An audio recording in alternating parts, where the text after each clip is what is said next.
You need to say, hi, my name is C.F. Roberts. You're watching Community Access Television in Fayetteville, Arkansas. Hi, I'm C.F. Roberts, and you're watching Public Access. Oh, crap. Can I do that over?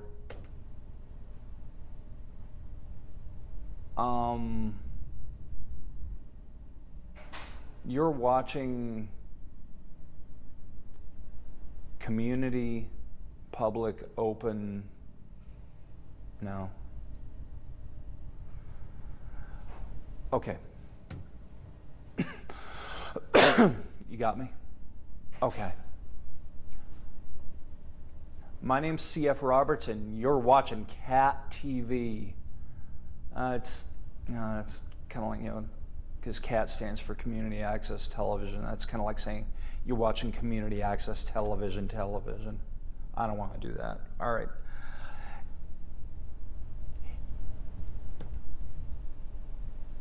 You know something? Can I maybe just break for 5 minutes or so? I'm just not feeling this. Ow! I'm C.F. Roberts, and you're watching the Cat.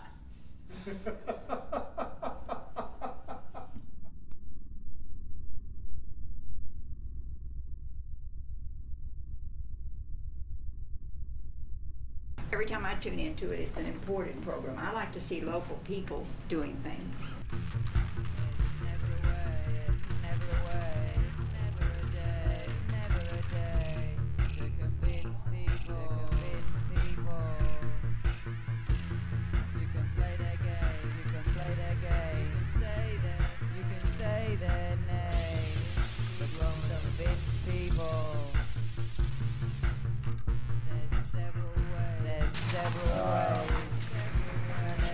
So that's, since you asked me to do it, that's what I present the lease for you. Now you're people, and we're people.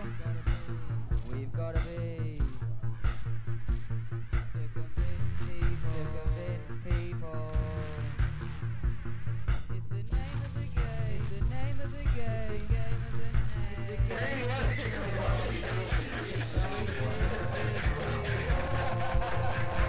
We're also discussing furniture, so they're green. Looking so green shade.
and welcome to the Caine Interviews. I'm your host, Shannon Caine. Today we'll be learning about hydration. Getting enough water can literally be a matter of life and death. This is a far more serious matter than the average person might realize. We'll be talking with Rhonda Fincher from the Kendrick Fincher Memorial Foundation, and we'll be discussing that organization's work in raising awareness about proper hydration. Thanks so much for being on the show. Thank you for having me. All right. Now, what are some of the primary goals of the Kendrick Fincher Memorial Foundation? Well, the mission of the Kendrick Fincher Memorial Foundation is to promote proper hydration and to prevent heat illness. And with that mission, our goals, my primary goal has always been that I don't think any parent should have to watch a child die from heat stroke because it's 100% preventable. So that's our ultimate goal. I'd love to see all children be able to play sports and never see another heat stroke death. Right, okay. Now, tell us about the person for whom this foundation has been named. What happened to Kendrick and how could it have been prevented? Well, 14 years ago, and actually 14 years ago today, Kendrick went to his first day of football practice. And he wasn't ready to play. And we didn't know what we needed to do to prepare him to practice. Unfortunately, he didn't get enough to drink at practice. He suffered heat stroke, and he died 18 days later at Little Rock Children's Hospital.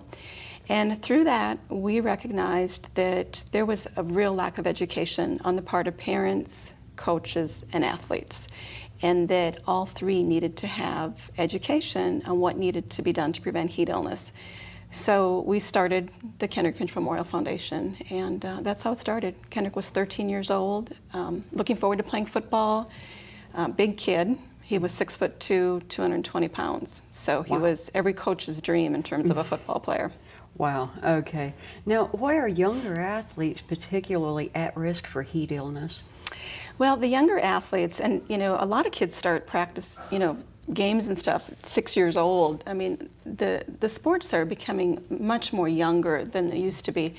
And children, they absorb more heat from the environment. Their cooling mechanism is not fully developed yet, so they're at a greater risk to heat illness. They might be more distracted more easily, so they don't recognize when they need to take a break, when they need to drink. They might get a break and not even think of drinking because they're goofing off. So there's a combination of factors, but really the big one is that the children, their bodies are not equipped for the heavy practices like the older athletes are. Okay. Now, what are some of the signs of dehydration and heat illness? Okay. So, well, of course, the first thing people are going to notice is thirst. Thirst is what tells you need to drink. But sometimes, with children playing sports especially, if you don't want to wait till you're thirsty, you want to make sure you're drinking enough throughout the workouts. Children that are exercising heavily might notice that they're becoming very tired, and that's a sign they're becoming dehydrated. They might have a headache, a dull ache. So those are just some of the early signs. Also cramping, muscle cramps is a sign of dehydration. Okay. Now, how much water should people be drinking per day? Well, we have a neat little saying that we use, and I use it a lot with an elementary program I do, the Be Hydrated program for kids, and it's weight divided by 2 equals liquid ounces for you. Because we're all different sizes. We're not that 120-pound drink 64 ounces a day. We're all different sizes, and so we all need a different intake of liquids a day. So you take your weight and divide it by 2, and that's a good guideline of how many liquid ounces you need to consume every day. And then, of course, you want to look at what the healthy drink choices are. So we do weight divided by 2, liquid ounces for you. Wow, okay. And speaking of healthy drink choices, some people prefer to drink soda over water. Are all beverages good for achieving hydration, or is water really your best choice, though? Water is your best choice in terms of hydration for your body. That's the best choice. Now, there's drinks that you drink because they're healthy for you. Milk, I talk to the kids a lot about 100% juice. Those are healthy drink choices, but there's also recommended daily allowances on those. So you want to, drink your recommended daily allowance, but you want water to be what you drink when you're thirsty. And then you want the other drink choices to nourish your body, because your body actually recognizes those more as a food than a hydration source. Okay. Now, if someone is showing signs of heat exhaustion, what should be done for that person? When they're showing heat exhaustion, which is they're getting beyond dehydration, they may be getting dizzy, very lightheaded.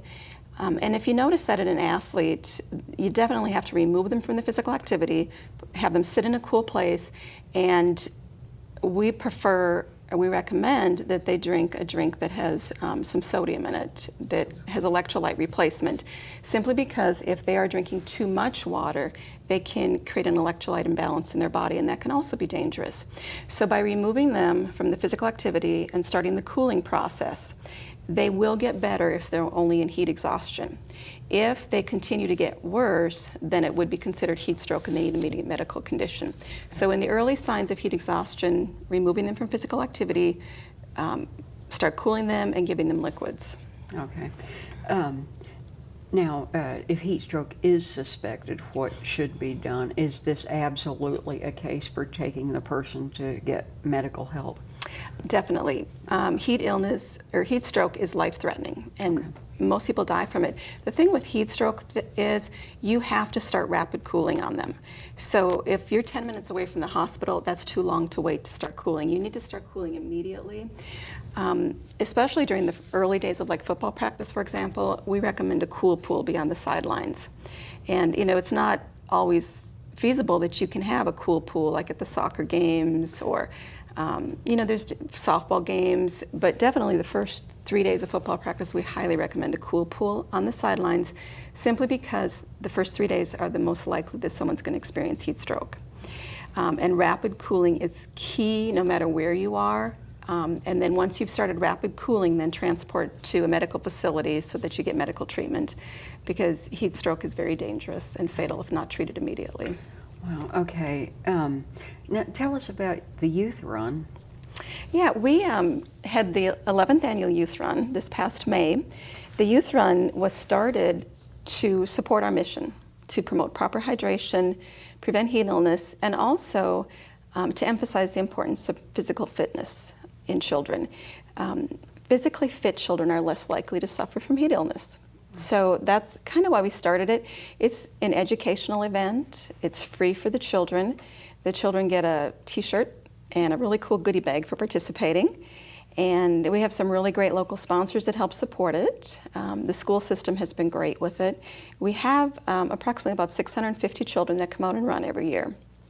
So it's fun for the kids. We have a t-shirt design contest. And so every year a different child has designed the t-shirt. And we're actually going to start that contest in September. And children ages in kindergarten through 8th grade are able to submit a design, and then we have a community vote to choose the winner. Okay. Now, what are cool huts? The cool huts are kind of what they sound like. It's basically a tent that we set up. We use a misting unit in it, and we give out free ice water in the community.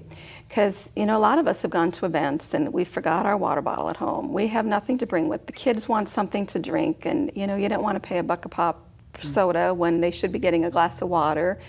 And we like to make sure that the community stays hydrated. So we set up these huts at community events. One of the biggest ones we do is Frisco Days in Rogers.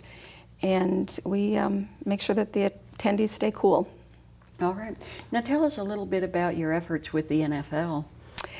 We have a partnership nationally with Gatorade, and Gatorade has worked out a partnership with the NFL. This is our 4th year of the Beat the Heat campaign. And what that does is it helps educate football players specifically during the football season practice. And they've helped us reach a greater audience. They've helped us bring in additional funding for the foundation so that we can support our mission. And this year they've put on the NFL.com training site, they have put down a 4 Downs of Heat Safety, which is a downloadable pamphlet on additional heat safety information for athletes. Okay. Now, excuse me, does your organization promote hydration at non-athletic events, or is your focus primarily upon athletes? Our focus has always been on athletes in, like middle school to high school, but we have discovered over the years that children are starting sports at a young age, and in order to reach them before they are in middle school, we need to reach them at the elementary school. And so I do a lot of elementary school programs, and that's what we call our Be Hydrated program, where we talk to the kids about proper hydration, getting enough to drink throughout the school day, because most of these children are going to practices after school, and if they're not fully hydrated before they get there, they could be in danger. Most of our program deals with prehydration, hydration, and rehydration. And in fact, the one squeeze bottle we use with kids actually has those instructions on there, and all three of them are just as critical for proper hydration and to keep the kids safe. So, you know, our programs start in kindergarten and they go through high school, and it pertains to everybody. The information on heat illness prevention applies to everybody, whether it's a senior citizen sitting in the rocking chair because they're not getting enough to drink, or the athlete on the high school football field. So the information is applicable to the general audience. Okay. Now, before we wrap up the show, please give us your contact information again in case anyone in the viewing audience wants to get in touch. Okay. Our office is in Rogers, and the best way to reach us is probably by email or telephone. The office phone is 479-986-9960. And our website is www.kendrickfincher.org. And at the website, you can get copies of our pamphlets, copies of our past newsletters, information for our youth run, our t-shirt design contest, and there's a link on there to contact me too. It's just Rhonda@kendrickfincher.org. Okay, great. Well, thank you so much for being on the show. Well, thank you. I appreciate your time. This is a very important topic, and I'm glad we gave everyone a chance to learn more about it. All right. Well, thanks for tuning in. You've been watching the Caine Interviews. I'm Shannon Caine, and stay tuned to Channel 18 for more intriguing programming. Catch you next time.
For years, people have defined the economic health of a country by its gross national product.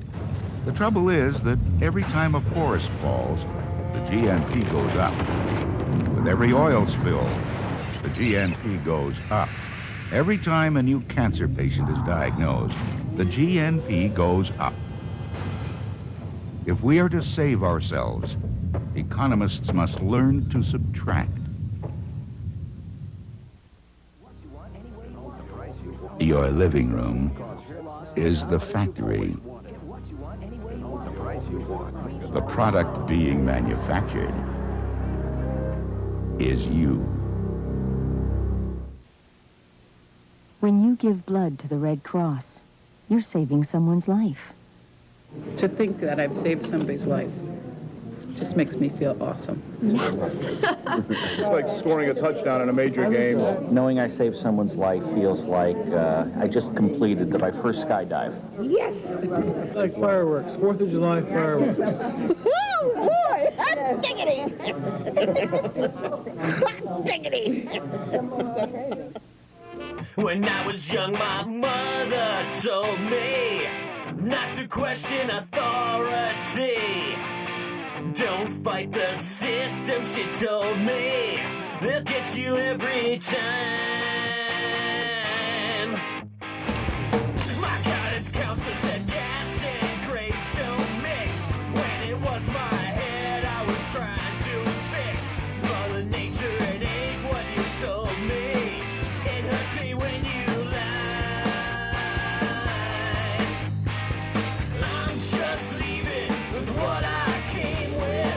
All the king's rules I'm rearranging. Suing Mother Nature, 'cause I'm jaded. The promise she gave me, I'm through taking. When I was young I